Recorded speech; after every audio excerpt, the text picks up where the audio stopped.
My name is Brooke Anderson, and at 34 years old, I never expected my 16-year-old daughter to save me from my own family. That warm July evening at my parents' 40th anniversary celebration should have been perfect. The country club glowed with golden light, champagne flowed, and smiles seemed genuine. But throughout dinner, I noticed Madison growing increasingly uncomfortable, her eyes darting between her grandparents and my ex-husband. When the anniversary cake appeared, she suddenly gripped my arm. "Mom," she whispered urgently, "we need to go." "Now." I stared at her confused. "Why?" Her eyes hardened. "I will tell you in the car." If you're watching this video right now, please hit the like button and subscribe to support my channel. I would love to know where you're watching from. So drop your location in the comments below as I share how my daughter's instincts revealed a betrayal I never saw coming. My relationship with my parents, Richard and Diana Wallace, had always been complicated. Growing up in their affluent New England household meant high expectations and conditional approval. My father built a successful real estate development company from scratch, and my mother managed their social standing with military precision. Love came with achievements, and disappointments were remembered forever. I thought I had finally earned their respect when I married Nathan Pearson, the son of one of my father's business associates. My parents adored Nathan from the beginning, his business degree, his ambition, his charm at social functions. For 10 years, I believed we had a solid marriage, even as Nathan grew more controlling and distant. When I discovered Nathan's affair with his 25-year-old assistant Kayla last year, my world imploded. The divorce was bitter, leaving me struggling financially with 2 children, Madison, my perceptive, strong-willed 16-year-old, and Ethan, my sweet, sensitive 8-year-old son. I had to move from our spacious colonial home to a modest 3-bedroom apartment, take on freelance graphic design work alongside my part-time gallery job, and adjust to shared custody. To my surprise, my parents seemed supportive during the divorce. They called more often, sent gifts to the children, and invited us for Sunday dinners. I was grateful, believing they had finally chosen me over appearances. Only Madison remained skeptical. "They look at you differently now, Mom," she told me one evening. "Like you're some project they need to fix." I dismissed her concerns as teenage hypersensitivity. "They're trying to help, honey. It's their way of showing love." Madison just shrugged. But the tension between her and her grandparents grew over the months. She would decline dinner invitations, claiming homework or friend commitments. When forced to attend, she was polite but distant, observing more than participating. Ethan, however, blossomed under his grandparents' attention. They took him fishing, to baseball games, and bought him expensive gifts I couldn't afford. My father started talking about Ethan attending his alma mater someday. "The Wallace legacy continues," he would say, ruffling Ethan's hair while never quite meeting my eyes. When my parents announced their 40th anniversary celebration, I saw it as an opportunity for healing. A grand affair at the Oak Ridge Country Club with over 100 guests, family, friends, business associates, all gathering to celebrate their enduring marriage. I spent weeks preparing.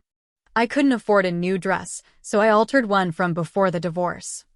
I helped my mother with invitation lists and menu selections. I even created a commemorative photo album, carefully curating images from their 4 decades together. Madison watched my efforts with concern. "Why are you trying so hard, Mom? They never do this much for you." "Because that's what family does," I replied, believing my own words. "We show up for each other." The day of the party arrived with perfect June weather. I spent hours helping Madison get ready, persuading her to wear the emerald green dress my mother had purchased. "Just for a few hours," I promised. "It will make Grandma happy." When we arrived at the country club, my breath caught at the elegant transformation. White roses and lilies adorned every table. Crystal chandeliers sparkled above the dance floor. A string quartet played softly in the corner. My parents stood at the entrance, my father distinguished in his tuxedo, my mother radiant in silver beaded gown, greeting guests like visiting royalty. Brooke, darling, my mother air-kissed my cheeks. You look comfortable. And Madison, don't you look lovely in that dress? I knew that color would bring out your eyes. My father barely glanced at me before scooping Ethan into his arms. There's my boy. I've got a special seat for you right next to Grandpa at the head table. I felt the first twinge of unease, but pushed it aside. This was their day, after all. The hall filled quickly with familiar and unfamiliar faces. Distant relatives, business partners, country club friends. I circulated, playing the role of dutiful daughter, accepting condolences about my divorce with practiced grace. Yes, it's been challenging, but we're adjusting. The children are resilient. No, I'm not dating yet. Everything seemed to be going smoothly until I spotted them at the entrance. Nathan, looking prosperous in a tailored suit, with Kayla on his arm. Her blonde hair cascading over a designer dress I could never afford. My stomach clenched. Did you know they were coming? I whispered to my sister-in-law Rachel. She looked uncomfortable. I assumed you knew. Your mother sent them a personal invitation. Before I could process this information, my parents were greeting Nathan and Kayla with enthusiastic hugs. My father clapped Nathan on the back like a long-lost son while my mother admired Kayla's dress. I stood frozen, watching this warm reunion with the man who had betrayed me and the woman who had helped him do it. When I finally caught my mother's eye, she gave a small shrug. Bygones, darling. Nathan's practically family. We couldn't exclude him from such an important celebration. As I retreated to the bar for a much-needed glass of wine, I noticed Madison standing in the corner, watching everything with narrowed eyes and texting rapidly on her phone. I should have paid more attention to who she was messaging and why. I should have recognized the first warning signs. Instead, I took another sip of wine and told myself to get through the evening with dignity. The Oak Ridge Ballroom hummed with conversation and laughter as the celebration hit full stride. Crystal glasses clinked, servers glided between groups with trays of hors d'oeuvres, and the photographer captured carefully orchestrated moments of happiness. I maintained my smile despite the growing discomfort of watching Nathan and Kayla move through the crowd, accepting congratulations on their recent engagement. You're handling this so well, my cousin Melissa whispered, squeezing my arm. I would have thrown my drink in her face by now. I'm trying to be mature for the kids, I replied, scanning the room for Madison and Ethan. My son was easy to spot, proudly attached to my father's side as they greeted important business associates. My father's hand rested possessively on Ethan's shoulder as he introduced him to everyone as the future of Wallace Enterprises. Madison was harder to locate. I finally spotted her in a quiet corner, engaged in what appeared to be an intense conversation with my mother's sister, Aunt Linda. Madison's posture was rigid, her expression serious as she listened to Linda, who kept glancing nervously around the room. When they noticed me approaching, the conversation abruptly ceased. Everything okay over here? I asked lightly. Just catching up with my grandniece, Linda replied with forced brightness. She's become such an observant young woman. Madison's eyes met mine briefly. We were discussing family history, she said flatly. Before I could probe further, the chiming of a glass announced the first toast. My father stood at the center of the room, commanding attention as he always did. Diana and I are overwhelmed by your presence here tonight, he began, raising his glass toward my mother. 40 years ago, I made the best business decision of my life. Polite laughter rippled through the crowd. Marriage is about building something lasting together, he continued.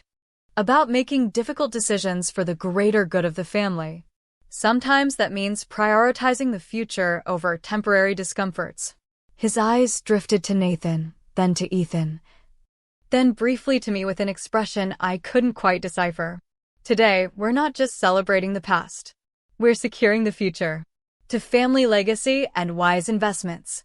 The guests enthusiastically raised their glasses, though a few exchanged confused glances at the unusual anniversary toast.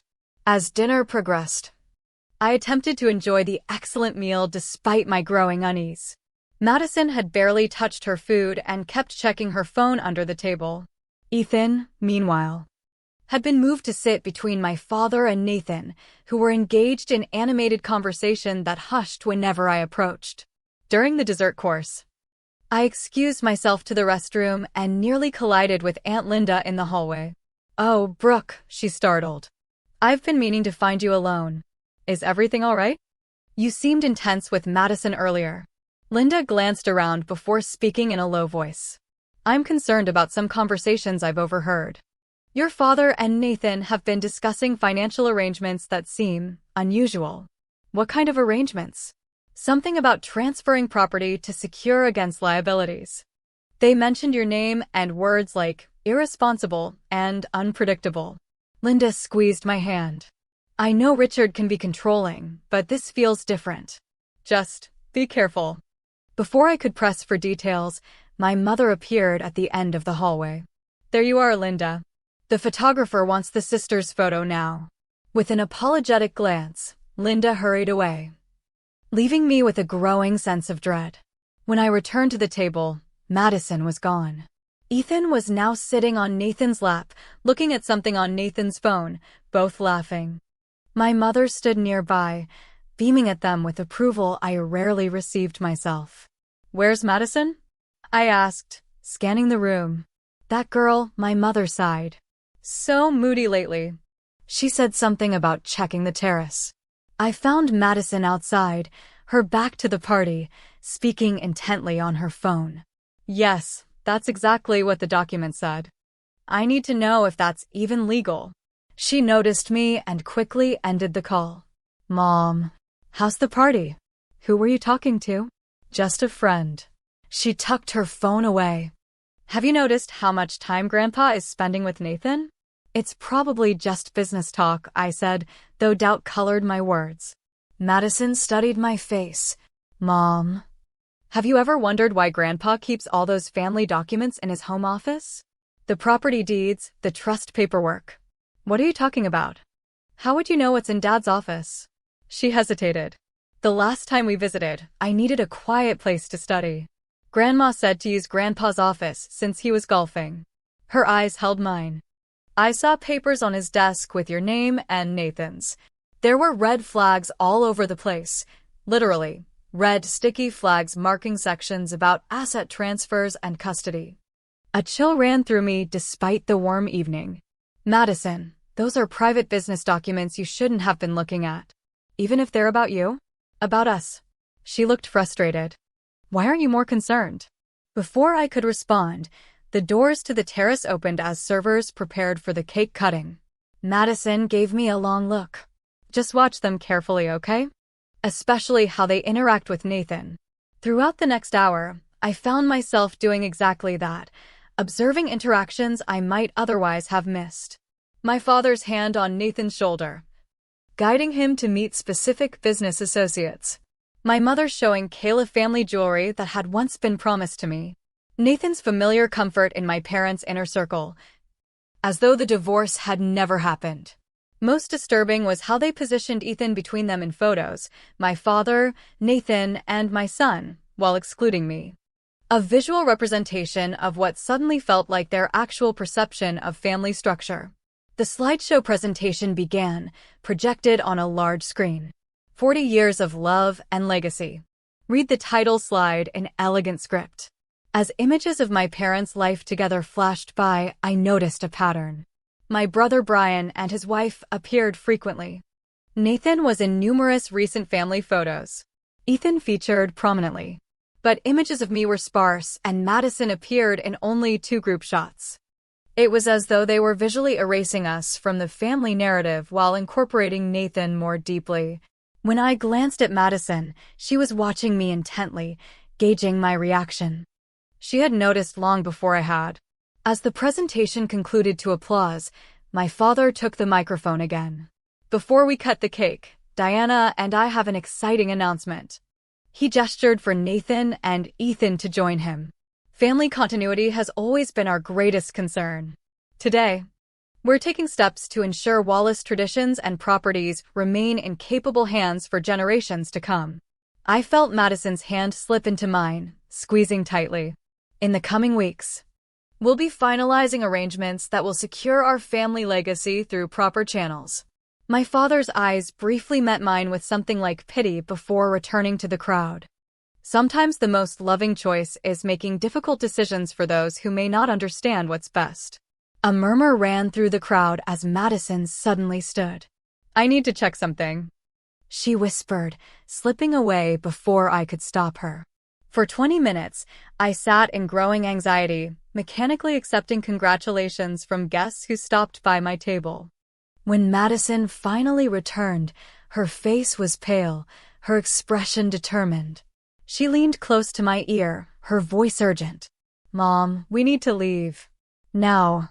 We can't just leave, I whispered back, conscious of the nearby guests. This is my parents' anniversary. Ethan is enjoying himself. Madison's eyes flashed with unusual intensity. Mom, trust me. We need to go. Did something happen? Are you feeling sick? I'll explain everything, but not here. She glanced nervously toward my father's business partner, Gerald, who was watching our exchange with interest. Please, Mom. For once. Just trust me without questioning everything. The desperation in her voice gave me pause. Madison had always been sensitive and perceptive, but never dramatic or attention-seeking. If she was this insistent, perhaps I needed to listen. Let me at least say proper goodbyes and collect Ethan. Make it quick, Madison urged. And don't let Grandpa talk you into staying. I made my way to where Ethan was playing with his cousins, conscious of the curious glances following me. My mother intercepted me before I reached him. Leaving so soon? Her perfectly lined lips curved into a smile that didn't reach her eyes. The evening is just getting interesting, darling. Madison isn't feeling well, I lied. I should get her home. Send her with your brother. Brian can drop her off. You and Ethan should stay for the important announcements. I felt a chill at her insistence. What announcements? Just some family business matters. Nothing for you to worry about. She patted my arm condescendingly. Your father has everything under control. That's what concerns me, I replied, moving past her to collect Ethan, who protested leaving the party early. But Grandpa said he has a special surprise for me later, he complained. We'll come back another day for the surprise, I promised, avoiding my father's questioning gaze from across the room. Nathan appeared suddenly, blocking our path to the exit. Taking off? The night's still young, Brooke. His familiar cologne brought back unwelcome memories. Your father was hoping to discuss some arrangements regarding Ethan's education fund. Another time, I said firmly, noticing how he specifically mentioned Ethan but not Madison. Don't be difficult, he lowered his voice. This is important. Your parents are trying to help secure Ethan's future since you're clearly struggling financially. His eyes traveled dismissively over my altered dress. Madison stepped between us. We're leaving now, she stated with unexpected authority. Ethan, take Mom's hand. As we made our hasty exit, I caught fragments of conversation from a group of my father's lawyers near the door. Transfer of deed should be straightforward once the custody modification. Wallace keeping it in the family, just not through the daughter. Nathan's name on the trust by month's end. My father caught up to us at the entrance, his expression a practiced mix of concern and disappointment. Brooke, this is highly inappropriate. We have guests' announcements to make. I'm sorry, Dad, but Madison isn't feeling well. He barely glanced at her.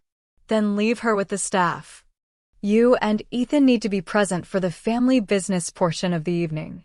The possessive way he emphasized family business while excluding Madison sent warning signals I couldn't ignore. For perhaps the first time in my life, I didn't yield to his authority. Whatever it is can wait for another day. We're leaving. His expression hardened. This is exactly the irresponsible behavior that concerns us. Nathan would never put personal feelings above family obligations. Nathan put his personal feelings into his assistant. I replied sharply. Yet somehow he's still the golden child. My father leaned close, his voice low enough that Ethan couldn't hear. We're trying to protect family assets from your emotional decisions. If you'd stop being difficult and accept the arrangement, this could be painless. What arrangement? I demanded. He straightened, composing his features as another guest approached. We'll discuss this when you're being more reasonable. Nathan and I have plans that benefit everyone, especially Ethan. Madison tugged at my sleeve. Mom, now. Please. Looking into my daughter's eyes, I saw fear mixed with determination. Whatever she had discovered had truly frightened her, and that decided me. I nodded, turned away from my father without another word, and guided my children through the ornate doors of the country club into the warm summer night. As we walked to the car, I felt a strange mixture of dread and relief. Something was very wrong with my family, and I was finally ready to discover what it was. The interior of my Honda Accord felt like a confessional booth as we pulled out of the country club's circular driveway. Silence hung heavy between us, broken only by Ethan's occasional sighs from the back seat as he played with the party favor he'd collected. Madison sat rigidly beside me, her hands tightly clasped in her lap, staring straight ahead at the darkening road. Are you going to tell me what this is about? I finally asked, keeping my voice low to avoid alerting Ethan. Madison glanced back at her brother. Not yet. He doesn't need to hear this. I nodded, respecting her judgment. We drove in tense silence for 15 minutes until Ethan's head began to nod, his exhaustion from the excitement of the party finally catching up with him. Once his soft snores filled the back seat, Madison straightened. Pull over somewhere, she said. I need to show you things on my phone. I found a quiet shopping center parking lot, now empty in the late evening hours, and turned off the engine. The overhead light illuminated Madison's face as she unlocked her phone. I've suspected something was wrong for months, she began, her voice barely above a whisper. The way Grandpa and Grandma talk about you when you're not around. How they've been cultivating Ethan and excluding me. But I thought maybe I was just being paranoid until today. She opened her text messages. First, I need to tell you who I've been talking to. It's Aunt Samantha. The name hit me like a physical blow. Samantha was my father's youngest sister who had been effectively excommunicated from the family 15 years ago after a bitter dispute over her inheritance. My father had always told us she was unstable and money-hungry. We hadn't spoken to her in years. How did you even contact her? I found her on Instagram 3 months ago. I reached out because... Madison hesitated. Because the way Grandpa treats you reminded me of stories I've heard about how he treated her. She passed me her phone, showing a lengthy text exchange. She's been warning me that Grandpa and Grandma might try to manipulate the family again. She said to watch for signs like them getting overly involved with custody arrangements or showing unusual interest in your finances or property. I scrolled through the messages, my heart sinking as I read Samantha's warnings and Madison's increasingly concerned responses. That's why I've been paying such close attention. But today confirmed everything. Madison's voice trembled slightly. When I disappeared during the party, I went to Grandpa's office in the country club. He keeps a briefcase there. I heard Nathan and him discussing documents earlier, and I wanted to see what they were. Madison, you can't just go through private papers. Even as I protested, I felt a flicker of pride at her resourcefulness. Mom, they're planning to take everything from you. Her eyes welled with tears. When I was looking for the bathroom, I overheard Grandpa and Nathan in the study. They were laughing about how you'd never see it coming. That's when I decided to investigate. She took her phone back and opened her photos. I took pictures of everything I found. What I saw made my blood run cold. Legal documents with my name, Nathan's name, and my parents as co-signatories. Property transfer forms for my childhood home, the Victorian house my parents had always promised would come to me, their only daughter. Custody modification petitions with notes in my father's handwriting about Ethan's proper upbringing in the family tradition. There's more, Madison said quietly. When I went back to the party, I recorded some conversations on my phone. I kept it in my pocket with the microphone exposed. She played a recording. My father's voice came through clearly.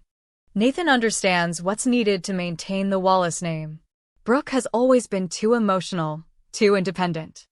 This divorce actually gives us the opportunity we needed to restructure things properly. Nathan's voice responded, "I appreciate your trust, Richard. With the house transferred to me as Ethan's custodial parent, we can ensure the proper maintenance of family property and traditions. Brooke would just sell it to fund some artistic pursuit." My mother's voice joined in. "We've always worried about Brooke's judgment. Remember that inappropriate teacher she dated in college? Or the year she wanted to be a photographer? Thank goodness you've remained close with us, Nathan, despite the divorce. You're still the son we always wanted." Tears blurred my vision as the recording continued, revealing more of their plans.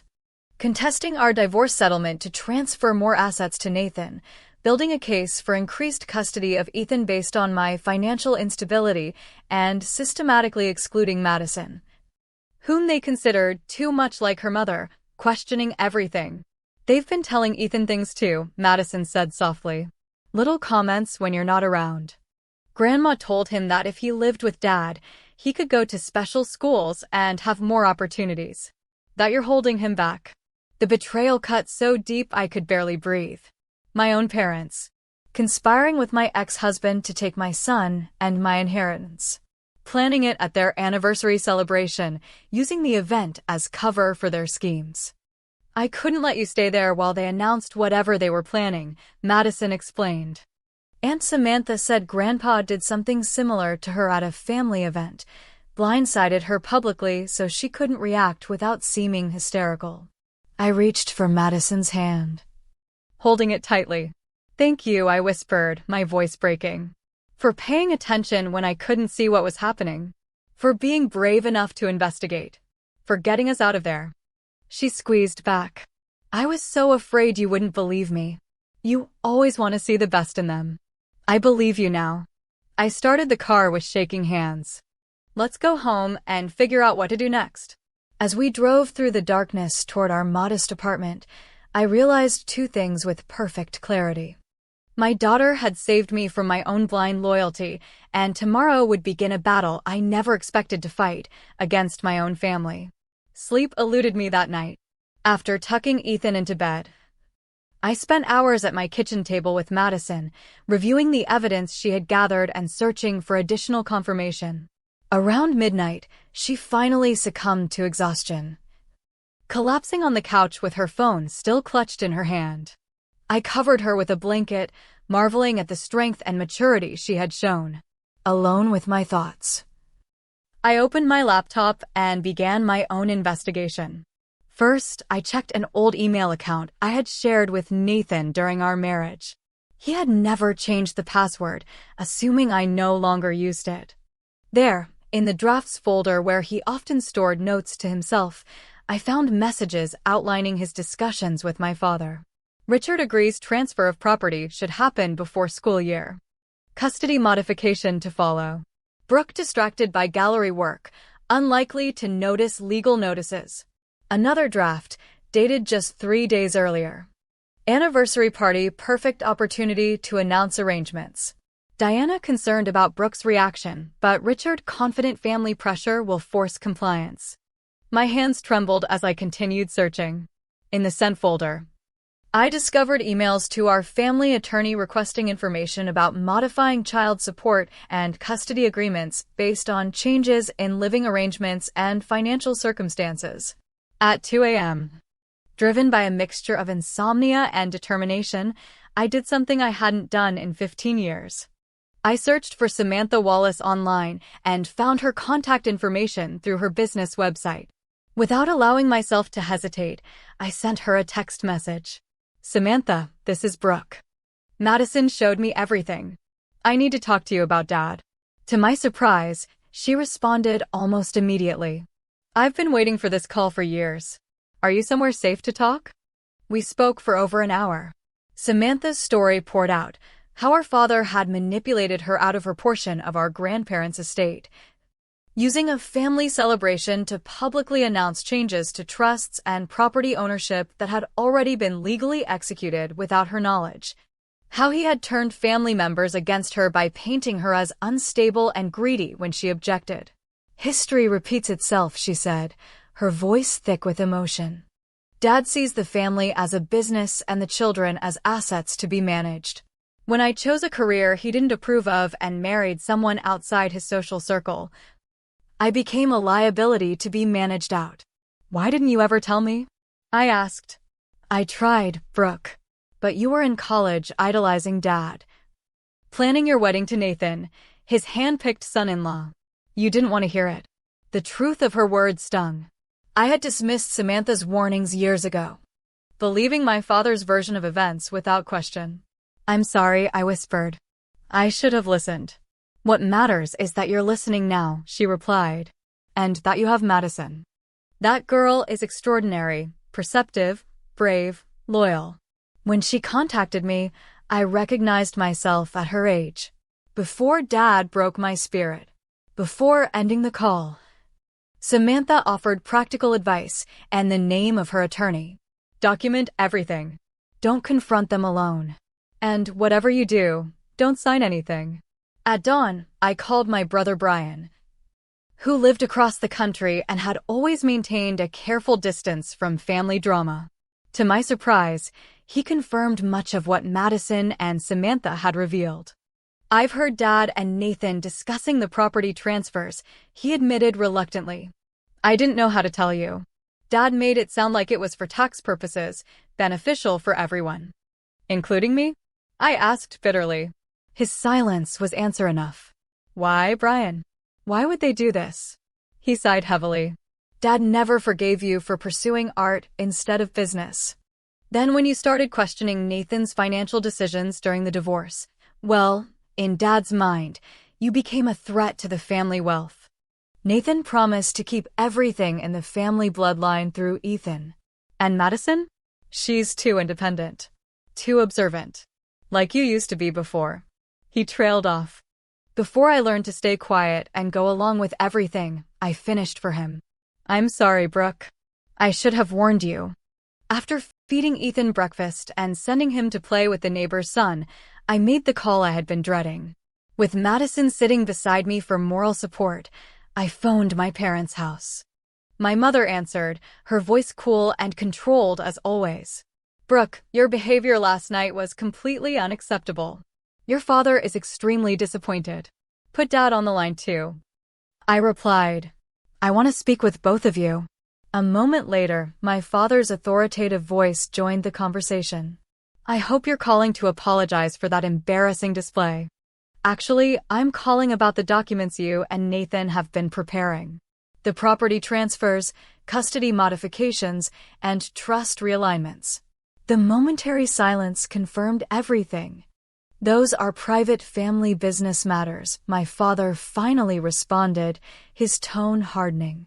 Matters that wouldn't concern you if you had shown better judgment in your personal life. They concern me directly since they involve my children and my inheritance. An inheritance is a privilege, not a right, my mother interjected. Your father earned everything we have. He has the wisdom to determine its proper distribution. By giving it to my ex-husband instead of me? By helping him take custody of my son. Don't be dramatic, my father dismissed. We're simply ensuring family assets remain protected and properly managed. Your financial decisions since the divorce have been concerning, to say the least. You mean my decision not to let Nathan control all our money?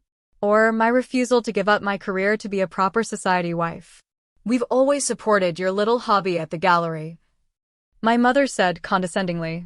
Nathan understands business, my father continued. He knows how to maintain family wealth and position. Ethan deserves the opportunities that come with proper management of those resources. And Madison? I challenged. What opportunities have you planned for her? Their telling silence spoke volumes. Madison is headstrong, my mother finally offered. Like Samantha was. Not particularly interested in family tradition. The casual dismissal of my daughter ignited something primal within me. Let me be perfectly clear, I said, my voice steadier than I felt. I know everything about your plans. I have copies of the documents, recordings of your conversations with Nathan, and witnesses to your manipulation of Ethan. You're being hysterical, my father snapped. This is exactly why we needed to take measures. Your emotional instability. Is this how you justified what you did to Aunt Samantha too? I interrupted. The shocked silence that followed told me I had struck a nerve. "I've spoken with Samantha," I continued. "And Brian.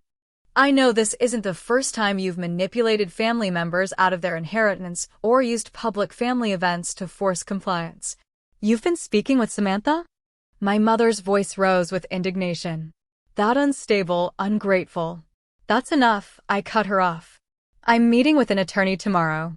Any communication going forward should go through them. And tell Nathan the same. You're making a serious mistake," my father warned. "We were trying to help you." "No, Dad. You were trying to control me, like you've always done. But it stops now." I ended the call and sat in silence with Madison, whose eyes shone with a mixture of fear and pride. "What happens now?" she asked softly. I pulled her into a hug, drawing strength from her courage. "Now we fight. Not just for our financial security, but for our freedom from their manipulation."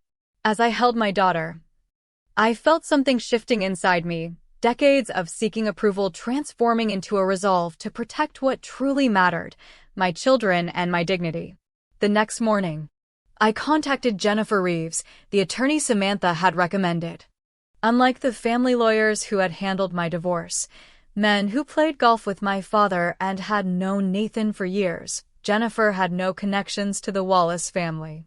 Her office was modest, but professional, her manner direct and unimpressed by family names or social standing.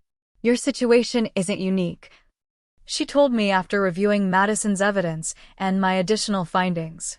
"Wealthy patriarchs often use family trusts and property as control mechanisms. The good news is that your daughter's documentation gives us leverage." "What about the custody threats?" I asked, my greatest fear surfacing. "Nathan has more financial resources, especially with my parents backing him. Money influences custody battles, but it's not the only factor. Courts prioritize the children's well-being and established relationships." Jennifer tapped Madison's recorded conversations. "Their transparent discussion of using Ethan as a pawn in financial maneuvering works in our favor." She outlined a strategy that began with legal notifications preventing any property transfers without my consent, followed by formal documentation of the attempts to manipulate custody for financial gain. "We'll also need to address your son," she advised gently. "From what you've described, they've been conditioning him to prefer time with his father and grandparents through gifts and promises." Madison, who had insisted on attending the meeting, spoke up. "Ethan's confused. He loves Mom, but Grandpa keeps telling him that living with Dad would mean private school and a bigger room." Jennifer nodded thoughtfully. "Children are perceptive but vulnerable to manipulation. Family therapy might help him understand what's happening in age-appropriate terms." After establishing legal protections, I took the next difficult step, confronting Nathan directly. Following Jennifer's advice, I invited him to meet at a neutral coffee shop, recording the conversation with my phone visible on the table. "This is unnecessary," he complained, glancing at the phone. "We could discuss family matters privately." "Family matters became legal matters when you conspired with my parents behind my back," I replied, maintaining the calm demeanor Jennifer had coached me to display. Initially, Nathan denied everything, claiming misunderstanding and exaggeration. But when I referenced specific documents and conversations Madison had photographed and recorded, his strategy shifted. "Your parents approached me," he admitted, lowering his voice. "They were concerned about your emotional state after the divorce, worried about the children's stability. And their solution was transferring my inheritance to you and modifying our custody arrangement." He had the grace to look uncomfortable. "Richard believes family assets should remain under proper management. The house, the trust fund, these are Wallace family legacies that I'm apparently unworthy to maintain because I divorced you after your affair." Nathan leaned forward, his familiar persuasive tone emerging. "Be reasonable, Brooke. Your father is offering financial security for Ethan's future. All you need to do is cooperate with the new arrangements." "And Madison? What does the arrangement offer her?" His hesitation confirmed what I already knew. "Madison is different. More independent. Richard thinks That she's too much like me, I finished. Not controllable enough. Our conversation ended with Nathan realizing I wouldn't be manipulated. As he left, he delivered a final warning. Your parents have resources and influence you can't match. Don't turn this into a war you can't win. His words might have intimidated me once, but Madison's courage had awakened something dormant within me, a willingness to fight for what was rightfully ours. The next weeks unfolded in a careful strategy of legal maneuvers and emotional healing. Jennifer filed court documents protecting my parental rights and blocking any property transfers. I scheduled sessions with a family therapist specializing in parental manipulation, bringing both children to create a safe space for Ethan to express his confusion. Grandpa says Dad needs me more than you do, he confessed during one session, his 8-year-old face creased with worry. He says I'm the Wallace heir. You're my son first, I told him gently. And you don't have to carry adult worries or choose between people who love you. Madison thrived in this period of honesty, no longer carrying the burden of protecting me from painful truths. She maintained her communication with Samantha, who provided valuable insights into my father's previous manipulation tactics. The most unexpected support came from my estranged sister. After 15 years of separation engineered by my father, Samantha and I rebuilt our relationship through late-night phone calls and weekend visits. She had built a successful interior design business in Colorado, married a kind professor, and raised 2 children I barely knew. Dad uses the same playbook every time, she explained during her first visit to our apartment. Identify the family member who questions authority, label them as unstable or irresponsible, isolate them from allies. Then use a public family event to announce decisions already made in private. I can't believe I never saw the pattern, I admitted. Because he's careful to target only one person at a time. Everyone else stays in line, afraid they'll be next. She squeezed my hand. But he miscalculated with you. He didn't account for Madison. Indeed, Madison had become my strongest ally. While I navigated legal proceedings and emotional processing, she maintained detailed records of every interaction with my parents and Nathan, created a timeline of their manipulation attempts, and even helped Ethan understand the situation in terms he could grasp. Mom isn't taking you away from Dad or Grandpa, I overheard her explaining to her brother one evening. She's making sure everyone plays fair. Like when you and Jaden make rules for your video games so no one cheats. My brother Brian eventually chose sides as well, sending copies of emails and financial documents my father had shared with him, providing further evidence of the coordinated effort to disinherit me. He remained physically distant, unwilling to directly confront our parents, but his information proved invaluable. The most painful part of this period was accepting that my relationship with my parents might never recover. For all my life, I had sought their approval, adjusted my behavior to earn their love, and interpreted their control as concern. Now I saw clearly the conditional nature of their affection, available only when I complied with their vision for my life. 3 months after the anniversary party, we reached a turning point. Jennifer called with news that Nathan wanted to meet, without lawyers or parents involved.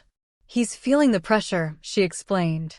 Your father's plans are stalled by our legal actions, and Nathan's new fiancée is apparently uncomfortable with the custody battle publicity. I agreed to meet him, again in a public place with Madison's support. This time, Nathan appeared without his usual confidence. This has gotten out of hand, he began. The lawyers, the court filings. It's affecting Ethan. It's affecting your wedding plans, you mean? Madison muttered, earning a sharp look from her father. I'm willing to withdraw my support from your father's property transfers, Nathan offered, and maintain our original custody arrangement. In return, I want you to drop the allegations of parental manipulation. I studied my ex-husband, the man I had once loved, the father of my children, now revealed as willing to use our son as leverage for financial gain. Why the change of heart? I asked. He glanced away. Kayla thinks the situation looks problematic. Her parents are concerned about the family dynamic they're marrying into.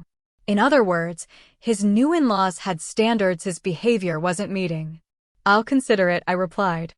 "But I need everything in writing, and any agreement needs to include protection for both children's inheritance rights." As we negotiated terms, I realized something fundamental had shifted. For the first time, I was engaging with Nathan as an equal, not as the accommodating wife who had deferred to his financial decisions for a decade. Later that week, we scheduled a family therapy session with Ethan.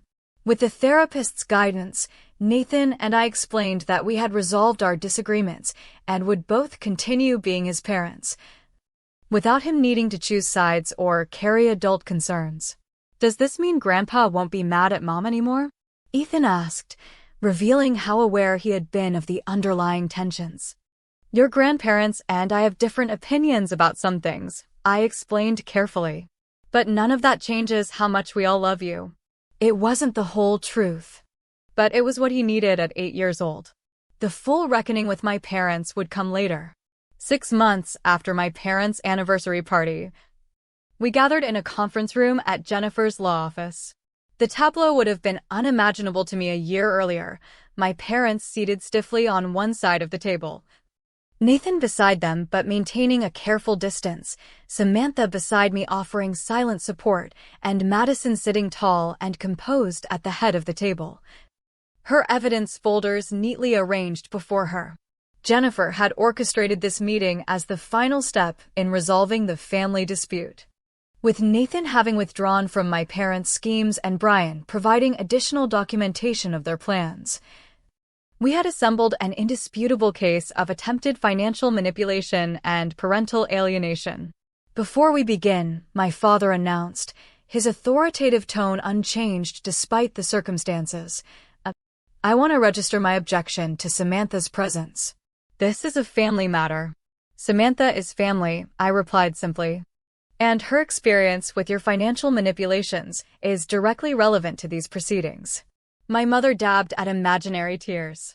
"I don't understand how it came to this. We only wanted what was best for Ethan and the family legacy. By excluding Madison and taking my inheritance?" I challenged. "By poisoning my son against me?" "We never," my mother began. But Jennifer interrupted by placing Madison's recorded evidence on the table. "Perhaps we should review the documented conversations before continuing with denials," she suggested mildly. What followed was a methodical presentation of the case we had built, the secret meetings between my father and Nathan, the planned property transfers, the custody modification strategy, the disparagement of my parenting and financial competence, and most damning, the deliberate attempt to influence Ethan's preferences through promises of material advantages. My father's face grew increasingly rigid as Jennifer outlined the potential legal consequences, not just blocking of the property transfers,